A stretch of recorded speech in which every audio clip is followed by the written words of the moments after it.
అనేది మాత్రం కాకుండా ఒక్కొక్కసారి నీటి నిల్వ ఎందుకు ఉంటుంది, మన ఇంటి చుట్టూ పక్కన మనం ఏదో ఒక లోతట్టు ప్రాంతం చిన్నగా లోతుగా ఉంటది, దాన్ని మనం పూడ్చుకోము. చిన్నగా మనం అలాంటి చర్యలు కూడాను ప్రజలందరూ తీసుకుంటే మన పరిసరాలు బాగుంటుంది. రెండోది డెంగ్యూ. మలేరియా మురికి నీరులో బ్రీడింగ్ అయితే, డెంగ్యూ అనేది ఫ్రెష్ వాటర్ బ్రీడింగ్ అంటారు. అంటే మన ఇంట్లోపలే బ్రీడింగ్ జరుగుతుంది డెంగ్యూ. మలేరియా దోమ అనేది ఒక చోట బ్రీడింగ్ అయితే చుట్టుపక్కల చాలా దూరం నిర్ణయించవచ్చు యాక్చువల్లీ. మళ్ళీ ఫ్రెష్ వాటర్ బ్రీడింగ్ అంటే మనము చూసేదానికి ఇల్లు చాలా బాగుంటది, కానీ మా ఇంట్లో కూడా బ్రీడింగ్ ఉండొచ్చు. ఎలాగా మనకే తెలియదు. మనం అంతా ఇప్పుడు ఏమి కుండీల్లో పూలు అంతాను చిన్న మొక్కలంతా నాటుతూ ఉంటాము, నిల్వ ఉంటది, అది ఫ్రెష్ వాటర్, అక్కడ బ్రీడింగ్ జరగవచ్చు. లేదు ఒక్కొక్కసారి మా ఇంట్లో పైన ఏదో మాకు తెలీదు, ఇంటి పైన ఒక టైర్ వేసేసి ఉంటారు, ఆ టైర్ లో వర్షం వచ్చినప్పుడు టైర్ లో నీళ్లు నిల్వ ఉంటది, అక్కడ బ్రీడింగ్ జరగవచ్చు. ఇంట్లో రెఫ్రిజిరేటర్ ఉంటది, ఆ ఫ్రిడ్జ్ నుంచి కూడా వాటర్ డ్రిప్ అవుతూ ఉంటది, దానికి కింద ఒక ప్లేట్ పెట్టి ఉంటది. అంటువ్యాధులు తరిమేస్తాం అనాలి మీరు. పరిసరాలను పరిశుభ్రంగా ఉంచుదా, అంటువ్యాధులు తరిమేద్దామని మీరు అనండి. పరిసరాలు పరిశుభ్రంగా ఉంచుదా, పరిసరాలు పరిశుభ్రంగా ఉంచుదా, పరిసరాలు పరిశుభ్రంగా ఉంచుదా. పరిసరాలు పరిశుభ్రం, రోగాలకు బహుదూరం. పరిసరాలు పరిశుభ్రం, పరిసరాలు పరిశుభ్రం, పరిసరాలు పరిశుభ్రం, పరిసరాలు పరిశుభ్రం. అట్లాగే శుభ్రత ఎక్కడ ఉంటే ఆరోగ్యం అక్కడ ఉంటుంది. శుభ్రత పరిసరాలు పరిశుభ్రం, పరిసరాలు పరిశుభ్రం,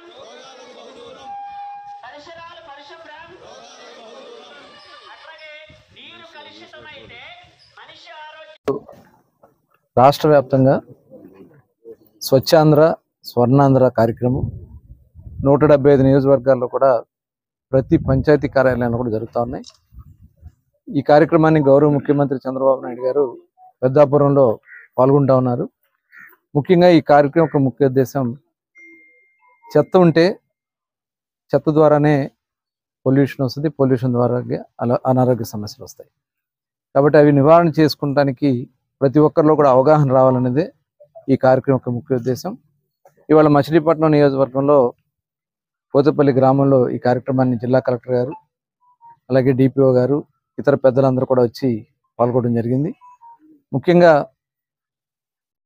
ఇక్కడ చాలా బాగా చెత్త నుండి వెల్త్ తీయాలనేది గౌరవ ముఖ్యమంత్రి గారు గత 5 సంవత్సరాల క్రితం 14-19లో ప్రతి పంచాయతీలో కూడా ఆ రోజు ఎన్ఆర్జీఎస్ ఫండ్స్ నుంచి ఈ షెడ్స్ అన్ని వేయించడం జరిగింది.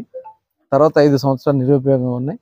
తిరిగి మళ్ళీ ఈ రోజు ఉపయోగంలో తీసుకురావడం ద్వారా గ్రామంలోంచి వచ్చే చెత్త నుంచి అటు పొడి చెత్త, తడి చెత్త వేరు చేసి, తడి చెత్త నుంచి మెన్యూర్ తయారు చేయటం, పొడి చెత్త నుంచి కొంత వెల్త్ని క్రియేట్ చేయటం ఈ కార్యక్రమం ఉద్దేశం. తద్వారా ఇక్కడ చెత్త పేరుకుపోయి అనారోగ్యాలు రాకుండా ఉండాలనేది కాన్సెప్ట్. ఇది బాగా నిర్వహిస్తున్నాం, దాన్ని మనస్ఫూర్తిగా అభినందిస్తా ఉన్నాం. ఈ ప్రభుత్వం నుంచి కావాల్సిన పూర్తి సహాయ సహకారాలు, అలాగే గ్రామస్తులు కూడా దీంట్లో భాగస్వాములై ప్రతి ఒక్కరు కూడా గ్రామాన్ని స్వచ్ఛంగా ఉంచుకుందాం, తద్వారా స్వర్ణాంధ్రను సాధిద్దాం అని చెప్పి పిలుపునిస్తూ ఈ కార్యక్రమం పాల్గొన్న ప్రతి ఒక్కరు కూడా మనస్ఫూర్తిగా అభినందన తెలియజేస్తాం. ఇప్పుడు రాష్ట్ర వ్యాప్తంగా ఏదైతే వికలాంగుల పెన్షన్ సంబంధించి పెన్షన్స్ తీసేస్తున్నారని చెప్పి ఒక ప్రచారం చేస్తున్నారు. నిజమైనటువంటి వికలాంగులకి ఎట్టి పరిస్థితుల్లో తీసే సమస్య లేదు.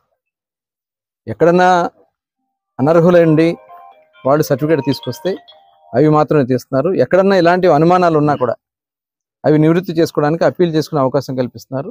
దానికి ప్రతి ఒక్కరు కూడా ఉపయోగించారు. ఎక్కడన్నా గ్రామాల్లో వస్తే ఇమీడియట్గా దాన్ని గ్రామ సచివాలయంకి వెళ్ళి వాళ్ళు ఫిర్యాదు ఇస్తే దాన్ని మళ్ళీ రీవెరిఫై చేసి నిజంగా వాళ్ళకి అర్హత ఉంటే బట్టి ఖచ్చితంగా అసలు ఏ ఒక్కటి కూడా తీసే పని లేదు. అర్హులందరికీ ఖచ్చితంగా పెన్షన్లు ఇవ్వాలనేది ప్రభుత్వ లక్ష్యం. దానికోసమే గతంలో 3,000 ఉన్న పెన్షన్లు 6,000 చేశాం. 6,000 ఏదైతే 100% బెడ్ అయ్యారో దానికి 15,000 చేశాం. అంతే తప్ప నిజమైనటువంటి అర్హులకు ఇవ్వాల్సినటువంటి అవసరం ఉంది. దాంట్లో ఎవరిని కూడా అర్హత లేకుండా తీసుకునే వాళ్ళది వాళ్ళు పునఃపరిశీలన చేసుకోండి. అర్హత ఉన్న ప్రతి ఒక్కరు కూడా ఇచ్చే బాధ్యత ప్రభుత్వాన్ని అని చెప్పి తెలియజేస్తాం.